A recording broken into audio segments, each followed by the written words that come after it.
আজকে আমরা কয়েকটা পিআইকিউ ডিসকাস করব তোমাদের এমসিকিউ প্র্যাকটিসের জন্য। তো প্রথম কোশ্চেনটা দেখো, ভালো করে পড়ার চেষ্টা করো। নিট 2020-তে পড়ে এসেছিল, which is the strongest acid. Strongest acid, acid কি করে আগে আমরা একটু একটু করে বুঝবো ব্যাপারগুলো। যদি একটা অ্যাসিড এইচ হয় তাহলে সে ডিসোসিয়েট করবে ওয়াটারে এবং H+ দেবে এবং A- দেবে। এই মাইনাসটাকে বলা হয় কাউন্টার অ্যানায়ন।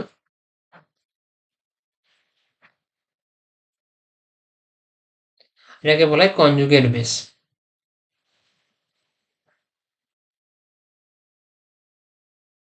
তো আমরা আগে কি বলেছিলাম যে এই যে ডাইভোর্সটা হচ্ছে, বন্ড ব্রেকটা করছে, করার পরে যদি দুজনেই হ্যাপি হতে পারে তাহলে সেখানে কিন্তু ইজিলি ডাইভোর্স হয়ে যাবে।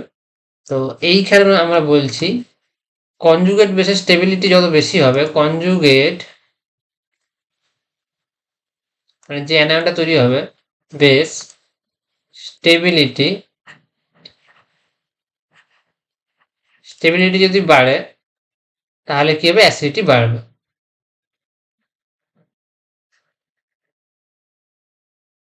বুঝতে পারলে? এবার দেখো, এবারে ফেনল যখন মিথানল ডিসোসিয়েট করবে, ওয়াটার অ্যাসিডিক নয়, সেটা আমি আর বলছি না, কারণ ওয়াটার তোমরা জানো অ্যাসিডিক নয়। অ্যালকোহল ডিসোসিয়েট যখন করবে, সে মিথক্সাইড অ্যানায়ন তৈরি করবে প্লাস H+ তৈরি করবে। এবারে এই দেখো, এই যে মিথাইল গ্রুপ এ কি করবে, ইলেকট্রন অলরেডি একে দেবে, তাহলে কি হবে, সেখানে আরো বেশি দুঃখ চলে আসবে জীবনে। আর ইথানল কি করবে, ইথানল ডিসোসিয়েট করে ইথক্সাইড প্লাস H+ তৈরি করবে। তো ডাইভার্সের পরে যে নেগেটিভ চার্জটা এসছে সেটা আর স্টেবিলাইজ হচ্ছে না, সেটা কেউ ভাগাভাগি করছে না, বরঞ্চ এরা কি করছে, আরো বেশি করে ইলেকট্রন ঠেলছে, তার জন্য ডিস্টেবিলাইজ মানে স্টেবল নয়। কিন্তু ফেনল থেকে কি হয়, ফেনলকে তুমি যখন ডিসোসিয়েট করবে মিডিয়ামে,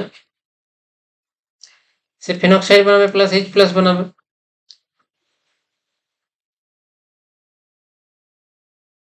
এবার এই ফেনক্সাইড অ্যায়নটা আমরা বারবার বলেছি যে এটা রেজোনেন্সের মাধ্যমে স্টেবিলাইজ হবে। তো এই যে নেগেটিভ চার্জটা সেটা কিন্তু সবাই মিলে ভাগাভাগি করে নেবে, তার জন্য কি হচ্ছে, এটা খুব স্টেবল হয়, ফেনক্সাইড অ্যানায়নটা খুব স্টেবল, তার জন্য অ্যাসিডিটি সব থেকে বেশি, অ্যাসিডিটি হাই, হাই অ্যাসিডিটি। বুঝতে পারলে যে অ্যান্সার হবে আমাদের ফেনল, কারণ ফেনক্সাইড আয়ন হচ্ছে এই জন্য স্টেবিলাইজড। এর পরের কোশ্চেনটা দেখো, জি 2021-এ এসছে কোশ্চেনটা, যে ইনক্রিজিং অ্যাসিডিটি অর্ডার কি কি মলিকুল আছে। আগে দেখো কোশ্চেন কিভাবে করবে, যে অ্যাসিডিটি অর্ডার বের করতে বলেছে, তাহলে তুমি প্রথমে লিখবে যে অ্যাসিডিটি আমাকে বের করতে হবে। তবে কি কি মলিকুল আছে, মলিকুলার স্ট্রাকচারগুলো লক্ষ্য করো। প্রথমে আছে ইথানল, তারপর আছে ওয়াটার, আর আছে ফেনল। এখন আমরা জানি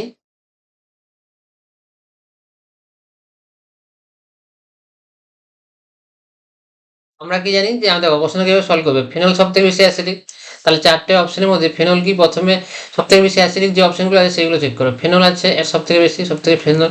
ইথানল সব থেকে বেশি অ্যাসিডিক, না ভুল।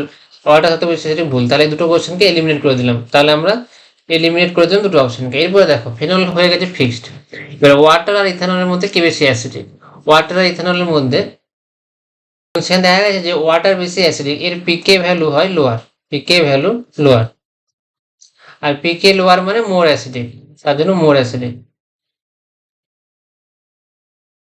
তার জন্য সব থেকে বেশি হবে ফেনল, তারপর ওয়াটার, তারপর ইথানল। ইথানল সব থেকে লেস অ্যাসিডিক হবে, তার জন্য অ্যান্সার হবে অপশন এ। তাহলে প্রথমে দুটো অপশন তোমরা এলিমিনেট করতে পারবে, এবং তারপর তোমাকে এটা জানতে হবে যে ওয়াটারটা বেশি অ্যাসিডিক, তার মাথায় রাখতে হবে যে ওয়াটারটা বেশি অ্যাসিডিক, তার কারণে অর্ডারটা হবে এইটা। এর পরের কোশ্চেনটা চলো, পরের কোশ্চেনে কি বলেছে ভালো করে বোঝার চেষ্টা করো। নিট 2019-এ এসছে প্রশ্নটা। Phenol is more acidic than ethanol, কারণ কি, phenol has lower molecular mass. না, এটা প্রথম কথা ভুল। অনেক 6টা কার্বন আছে, যাই হোক ফিনাইল রিং আছে। Phenoxide ion is resonance stabilised, yes. Ethanol contain more H atoms, এটার কোনো রিজন নয়। ইথানল ফ্রম হাইড্রোজেন বলে, এটাও কোনো রিজন নয়। তাহলে সব থেকে যেটা অ্যাপ্রোপ্রিয়েট অ্যান্সার সেটা হচ্ছে এইটা, phenoxide ion is resonance stabilised.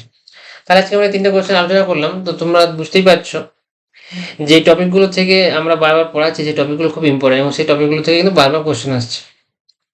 তাহলে ভালো করে বোঝার চেষ্টা করবে এবং কোশ্চেনগুলো ভালো করে পড়বে। তারপর অ্যান্সারটা বের করার চেষ্টা করবে এবং সেখানে দেখবে যে আমি কি জানি সেই বেসিসে প্রথমে অপশনগুলোকে এলিমিনেট করবে যে আচ্ছা এই 4টা অপশনের মধ্যে এই 2টো অপশন হবে না। তারপর বাকি 2টো অপশন চেষ্টা করবে কোনটা সঠিক হবে। তো এভাবে কিন্তু এলিমিনেট করে প্রথমে যে না এই অপশনটা হবে না, এই অপশন হবে না, তারপর নেক্সট 2টো অপশনের মধ্যে দেখবে আচ্ছা এটা বেশি লজিক্যাল বা এটা বেশি মিলছে, তো সেভাবে কিন্তু অ্যান্সারটা করতে হবে। ঠিক আছে, তাহলে আমরা আজকে 3টে কোয়েশ্চেন প্র্যাকটিস করলাম। তো আমাদের